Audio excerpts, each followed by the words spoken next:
So I recorded this whole video, wrote down all this information, and it didn't record. So I guess it's a good thing that it's all written down and I can just kind of explain it. But hopefully it records this time. And I said in my last video that if EDC were to happen, I would do a full day of eating so you guys could kind of like follow my plan and just kind of see, I guess, how I'm eating every day to get to my end goal for EDC. But that would kind of just be a half measure, seeing what I eat, if you ate those foods, if you're eating the wrong quantity of the food, or the quality might not be right for you, you could gain or lose weight. It really wouldn't help you. So I wanted to come out with this video first to kind of give you an idea of my philosophy for losing weight. And this is really the only kind of philosophy for losing weight. But like every diet, whether it's Atkins or keto or paleo, they all have the same principles, which is a calorie deficit. And as long as you have that, you will create weight loss, or a calorie surplus, which is a gaining weight. But so calories in, calories out is the most important thermodynamics. So for me, how did I go from 250 to 172, which I'm at right now, and then hoping to be 164 to 166 by EDC. So still have quite a bit of work to do, but I'm getting there. And even if it doesn't happen by EDC, it'll happen just after in June, or eventually I'll get to where I want to be. Just like this process didn't happen over a week or two or months. It's been a 2-year process of learning, and I'm hoping that from this I can teach you from my experiences. And if you guys of course have any questions on anything here, you can let me know. But so like I'm a civil engineer. I like to think of things as simple as possible, and like once I kind of got these ideas, that's when I was able to effectively train and eat to create the results that I wanted. But so I think of it as like, what am I doing, or what signal am I sending to my body to create the desired output or the results that I want? So for my inputs, the two things that I can control are diet and exercise, and of course sleep. So let's just assume everyone here is getting 7 hours of sleep a day and is getting like the adequate sleep to create muscle and fat loss in your body and have healthy hormones in your body to create these things. But so our inputs are diet and exercise, and output are going to be the results, and the results we want are muscle growth or muscle retention, keeping the muscle we have, and then fat loss. So I would say diet is about 80% and exercise is 20%. You could work all you want, but you can't out-train a bad diet. This is more additional. Like you can get abs and everything and like super low weight just from diet alone with zero exercise. But we want to be healthy, we want to live long lives, we want to be able to rave for 8 hours a day and dance and move and feel good and not feel limited from our body. So we want to work on our cardiovascular system, which is the exercise part, and we also want to look aesthetic. We want to look good while we're raving. We want to have nice shoulders and nice arms, and if we have abs, that's great, So we want exercise to supplement and add to. It's like another input to create what we want, And if you don't want big arms, you don't want abs, you don't want to have a healthy cardiovascular system, then that's something that you, I guess, wouldn't need to do. But if you just want to create weight loss, it would be diet. So for a diet, I break it up into two big pillars. One's more important than the other, but the other one is super necessary. The first one being quantity, which are your calories, and then quality, which are your macros. Okay, cool. Just want to make sure I'm recording. So quantity are your calories, quality are your macros. So quantity is the most important because it doesn't matter. You could be eating the healthiest foods, bananas, apples, fruits. People think that's the healthiest foods ever. But if you're eating too much of those and your quantity is too high, you're going to gain weight. But let's say also too, if your quantity is really good, but it's like you're only eating fruits, you're only eating carbs, your protein's too low, you're going to lose muscle. So we want to create a balance here with our quality and have the right quantity to create the body that we want and facilitate the weight loss that we want. So for this example, I'm gonna have a 200-pound man, and to find the calories that you'd want if you weigh 180, you could use this here to figure out what are the right calories for you. But 10 times 200 would be an example of extreme weight loss. So that would be 2,000 calories, and if you weigh 200 pounds and you're eating 2,000 calories, that's pretty low, and you'd probably be losing greater than 1% of your body weight per week if you were able to sustain that. And that's like another thing too, if you're losing greater than 1%, you're losing muscle, which is not what we want. And we also want to, a diet is hard, it's stressful. You don't want to go overboard and like lose muscle and maybe eventually quit. So you want to find a healthy balance. And the same thing is like 14 times 200. So if you're weighing 200 pounds, you're eating 2,800 calories. That would be too many calories the other way, and you would gain weight. And if you're training, you put on muscle too, but you would put on muscle and then additional fat, which we would then have to cut, which is a style of, it's like called a dirty bulk, I guess, but probably dirty bulk would be greater than 2,800, maybe like times 16. But yeah, so we want to create a right balance either way. So if you're trying to, let's say if you're the other way and you're like an ectomorph and you're skinny and you're trying to put on weight and you weigh 140 or something like that, and you're trying to gain weight, you would do times 13. But for this example, this is the US. I've struggled with weight loss. Typically, people are trying to lose weight versus gain weight. But for this purposes of this video, if you were trying to gain weight, you would do 13. And if you're trying to lose weight, you would do 11. And this is fairly true here. But as you go, depending on your results, you can tweak this number and find the right number for you for your metabolism. But for my process, or my journey, as long as my weight changed and I was multiplying it by 11 and I tweaked my calories as my weight got lower, this has pretty much led to weight loss for me. And so it should work for you, but you might have to pick like a different number. If you have a slightly higher metabolism, then maybe 12 will work for you. Yeah, for me it was 11, and if you're trying to do weight gain, then 13. And it's just like also if you have a hard time gaining weight, a lot of people say I can't gain weight. Like it's pretty simple. Is like you're just not eating enough, and just eat more. And I know like me, I love eating food, so that sounds like a gift. And I know if you're the other way, you don't maybe enjoy eating as much as I do, but it's just like I love eating. And for me to get the body that I want, the physique that I want, for me to get to my goal, I need to not eat, And if you're trying to gain weight and that's your goal and you don't want to eat, I'm sorry to tell you this, but you're going to have to eat to gain weight. So now we figured out for this person to lose weight, it's 11 times 200. The calories are going to be 2,200. So that's the quantity. We figured that out. If this person eats 2,200 calories, they'll lose weight for sure. Of course, they'll have to tweak this as they go down. Once they get down to like 195 or 190, they can recalc this again, or also as the results plateau, they can multiply again by 11 and like tweak their calories once more.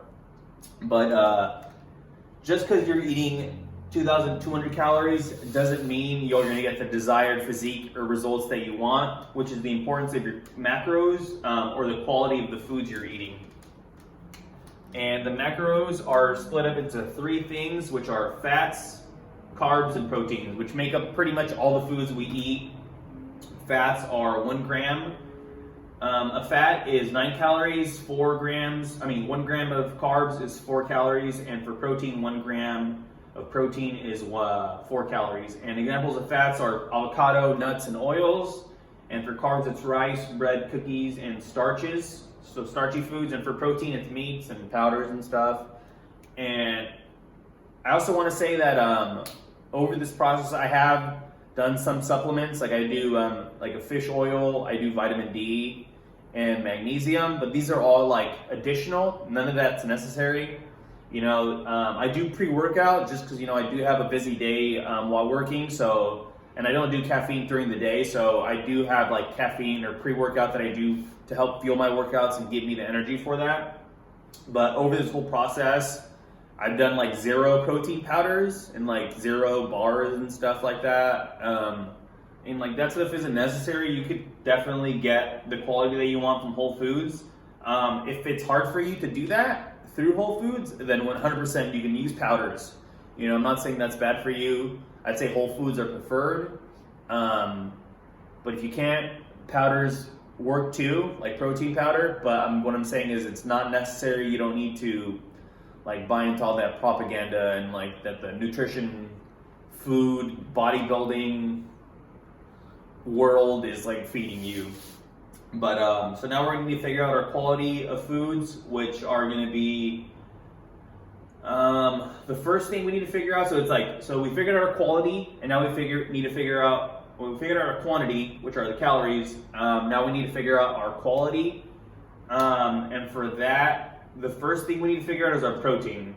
Fats and carbs will depend on the foods you eat. If you like to eat high carb meals, then you'll have higher carbs. If you like to eat an avocado for every meal, you totally can. You'll just need to have higher fats and lower carbs. But the one thing that needs to remain consistent through this whole process to maintain and hold on to as much muscle as possible, and possibly even create muscle. You can even create muscle in a calorie deficit, especially if you're new to bodybuilding or new to training. You'll get what's called or referred to as newbie gains, where it's such a new stimulus to your body that your body will react super easily. Like now I'm at the point where my body doesn't put on muscle very quickly because, you know, all the training that I'm doing, it's used to it. So especially in a calorie deficit, I wouldn't be putting on much of any muscle, and my main goal is to maintain muscle through this process. But so for determining your protein, it's going to be 0.8 to 1 gram of protein for a pound of body weight. So for 0.8 times 200 is 160 grams of protein, or 1 gram of protein per pound of body weight is times 200 is 200 grams of protein. So this range here is kind of like the range you would use for the diet you're choosing. For example, I'm going to use the two extremes. If you're at a 10 extreme weight loss, your body is going to be in a state where it's super easy for you to lose weight. And I use the word weight, not fat, because if your protein is too low, then you lose fat and muscle. And if your protein's high enough, you'll be able to hold on to that muscle. So actually, when you're at a lower calorie deficit, so let's say like 10, an extreme weight loss, I would recommend like 200 grams of protein. And if you're at like 14, so 2,800 calories, I would recommend you could do 160, because you're gaining weight, your body isn't like consuming itself or using its fat reserves or muscle on its body to fuel itself. So you can actually have lower protein. You would just need enough protein in your body to help rebuild your muscle as you're like tearing it. So for this example here of 11, I would use anywhere from 180 to 200, but for my example here, I just used 200. And another good reason for having higher protein is it's very filling and satiating, and you'll realize, of course, there's foods that you want to eat like cookies and cheesecake, and like you can kind of say no to those foods as long as you're satiated and full. If you're full, you don't really crave cookies and cheesecake. So it's also, that's why I like to have a higher protein, just so you can stay full and like stick to your diet. Because as long as you're relatively full for the majority of the day, you can maintain this diet for your whole life, honestly. And that's what I've been doing for the past 2 years for the most part. Been a lot of ups and downs, family loss I've experienced the last 2 years, and the coronavirus, all gyms closing. Like, you have to figure out new ways to exercise and diet for like longevity versus just doing this for 2 weeks. But now that we figured out 200 grams of protein, after that, for me personally, I like to have higher carb foods. So for this example, I use 55 grams of fat, but you could have 75 grams of fat, you could have 80, you could have 40. That's kind of like the range I would do. And you have to kind of remember that 9 calories or 1 gram of fat is 9 calories versus 4 gram or 1 gram of carbs or 1 gram of protein is 4 calories. So that's kind of why you have such a big disparity in these numbers, is because these are more than double. Each gram here is more than double of this. But for this example, like I like to have higher carb foods, and I feel like the majority of you like to eat bread, rice, and things like that. So our protein here is 200 grams of protein, and if we multiply that by 4, because 1 gram is 4 calories, we have 800 calories from protein, and then 55 times 9 is, I think, 495, but I just did 500 to keep it simple. So now from our 2,200 calories, which we figured out earlier, 200 by 11, 1,300. You have 1,300 is going to be proteins and fats. And then the remainder is going to go to carbs. And like I said earlier, if you want to have higher fats, you would just tweak this number and subtract this total here from 2,200, which will give you the amount of carbs you're eating. But then you would 900 calories from carbs, which is the remainder of our calories from proteins, those cows of fat. So now we have 900 calories from carbs, and then 900 divided by 4 is I think 225. That's what I did earlier. But yeah, so these are now the macros that we have to follow to let's say for this 200-pound person, lose 0.5 to 1% body weight per week, which is 1 to 2 pounds, because 1%, 0.01 times 200 is 2 pounds, and 0.005 times 200 is 1 pound. So that's kind of like our goal that we want to stay in every week of losing weight for this person here. And if this is not true, then you tweak this until it is true, and you keep tweaking this until, like, you know, this is kind of the formula where it's like inputs and outputs. Yeah, so this is pretty much the diet I follow. So for me, I'm at 170, so I multiply it by 11. My calories are like 1,900. My current protein is 175. My fats are 50, and my carbs are 180. So this will go down as you lose weight, because, you know, to make this still true. And then your carbs will go down and your fats will go down as you can maintain a diet. Yeah. So I hope this helps you. And once again, if you guys have any questions on any of this, one thing I would also like to mention is that you will need a food scale to weigh your foods, and you will need a food tracker app. And I feel like right there I've kind of lost you, because once, like, people, when I'm telling them about weight loss, they want to know how I do it, and you know, because I have friends that have seen me lose, you know, 70 pounds and they're overweight and they want to do it too, and the second I mention, oh, you have to weigh your foods and track it in an app, that's when they're no longer interested. And I know it sounds like a big deal and it's like a lot, but now I'm at the point where it takes very little of my time, and it's truly the only way to guarantee quality and quantity and quality, which are the two building blocks of a diet. If you're not weighing or tracking your food, you're really guessing, and you can't guarantee any of this. And I would just say, you know, try it for 2 weeks, and after 2 weeks of successfully or attempting to do this, it'll be really easy, because the hardest part of tracking your food in the beginning is just kind of like getting used to it, making it kind of a habit. But it's really finding the foods on the MyFitnessPal app. But you'll see that, like, you know, for most of us, 80% of the foods we eat every day are the same. And once you have those in your app, it's super easy to, you know, let's say if you eat the same meal every day, you just move it over. You just, you know, lets you move it over, and you makes it super easy. You just push 2 buttons. Or if you're eating, you know, chicken 4 times a day, you have this chicken thing, that the chicken item that you use, it's right there. You just click it, move it over. You know, the weight, 190 grams or 200 grams. Or if you're eating bread, you scan the barcode and you put it there, and then you just, the bread, 2 slices, and it's really simple, like almond milk, 120 milliliters, you know. And there's things that I don't track. I don't track any of my vegetables, just because they're so low in calorie and they're not worth the effort. And it's like, sure, I'm not perfect, but I'm doing something consistent. I've never tracked that. And if I'm not doing something but I'm losing weight, I don't need to do that for me to lose weight. Yeah, and like I said, if you guys have any questions on any of this, even if you just put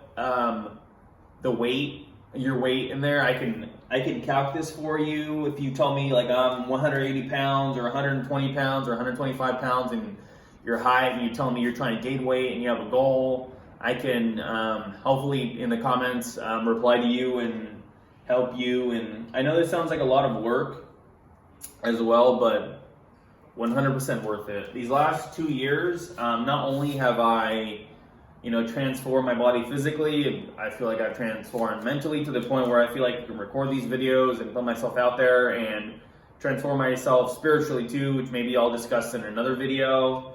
But yeah, I'll be coming out with another video on exercise, and then coming out with a full day of eating video to show you kind of how I eat within my macros, and show you what a diet you would follow every day to sustain weight loss. And you'll see these foods are fairly good, pretty satiating, and they're foods that I crave every day. You think diets are bad, but no, you can find foods that work for you. And like I said, this split is kind of what works for me with a little bit lower fat and higher carbs. But if you wanted to have, 170 and this is 185, and that works out with your calories, and that's what you can do too. And that's only something that you can figure out over time. But I'm 100% confident that if you have the dedication and determination and the goal in mind and you want it, I'm now giving you the information to do it, and it's going to be trial and error. I couldn't come out with this video 2 years ago because I didn't know this, but now I'm telling you everything that I know, and you could use this as that first step or that first pillar on your journey to create weight loss or weight gain. And if you see me at EDC, say hi, give me a hug, we'll trade candy or something. But I really hope this helps, and if you guys have any questions, leave them in the comment section. Love you guys, love you all. Peace, love, unity, and respect.